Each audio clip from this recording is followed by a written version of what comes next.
Ketiga Pak ya, tentang salat lagi, tentang salat. Nah, saya gabungkan Pak itu dua pertanyaan. Jadi seperti ini Pak mengenai salat.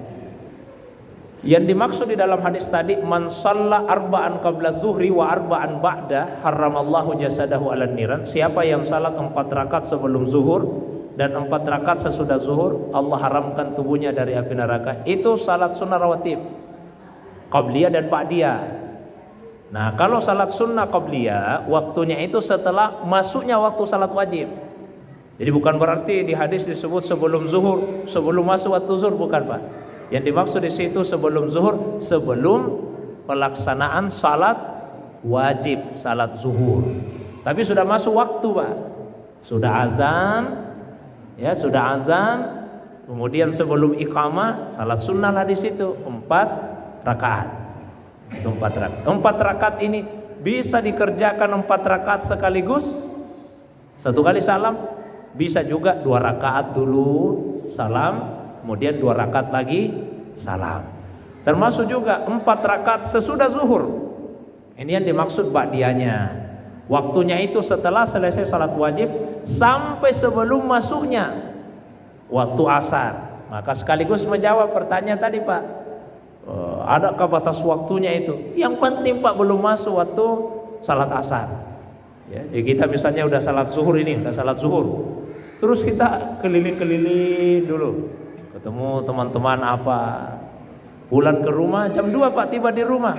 Baru mau salat sunnah ba'diyah. Boleh Pak, tidak ada masalah, boleh. Bahkan Bapak Ibu sekalian, seandainya ada yang lupa salat sunnah ba'diyah, wah, terus dia pulang tiba di rumah, dia bisa mengqada salat sunnah itu.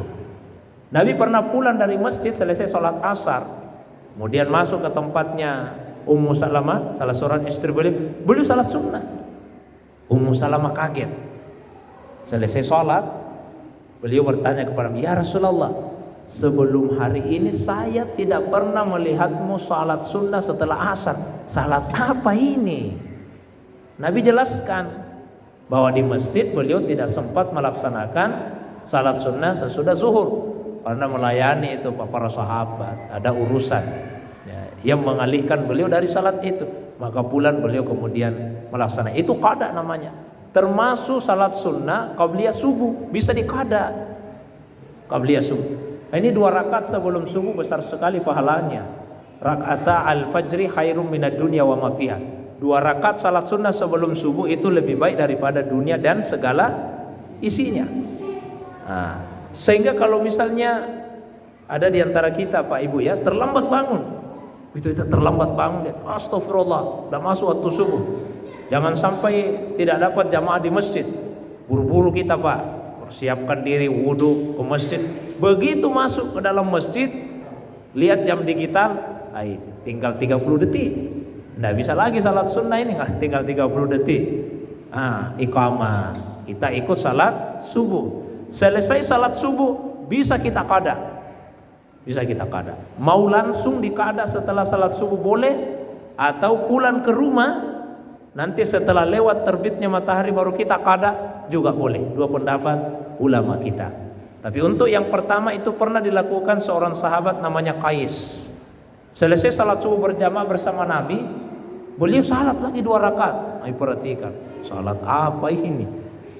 Selesai salat Nabi tanya, Qais, berapa kali kau orang salat subuh dalam satu hari?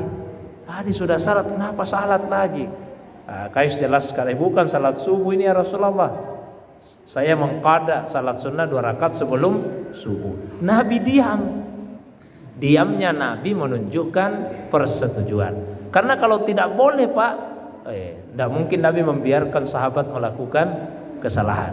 Mudah-mudahan itu bisa menjawab ya. Batas waktunya itu sampai sebelum masuk waktu salat yang berikutnya. Kita masih bisa untuk melaksanakan salat sunnah ba'diyah zuhur tadi. Itu dua pertanyaan Pak. Saya kira demikian untuk 2 pertanyaan awal. Assalamualaikum warahmatullahi wabarakatuh.